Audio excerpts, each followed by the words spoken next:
As we wrap up the first month of recreational marijuana sales, the state is finally starting to see a years-long process come together.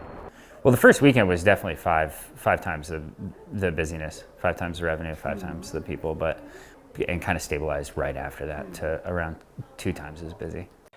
In January, the first week of recreational sales topped close to $3 million. The remaining weeks, sales ranged from $2.6 million to $2.8 million.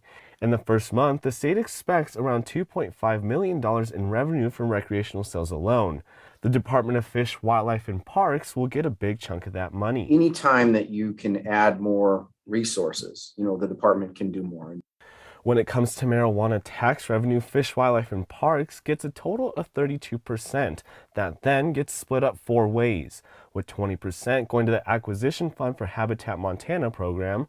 The remaining 3 gets split up with each receiving 4%. Those funds then go to the General Fund for State Parks, the Trails and Recreational Facilities account, and the Non-Game Wildlife account.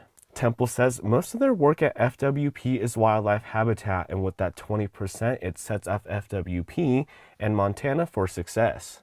Trails, there's always an appetite for more trails, more infrastructure. As we've seen with the pandemic, people have been getting outside more. Conservation is a huge part of what we do here at Fish, Wildlife, and Parks, and so every dollar we get that we can use to protect and conserve habitat for wildlife and for Montanans, current and future, that's always a good thing. Ultimately, we're still only a month into recreational sales, so it's still too early to say how much more the state will make in revenue. There are a lot of new people trying to see what it's all about because it's the first time in their lives that they can buy weed in Montana. In Bozeman, Edgar Cedillo, MTN News.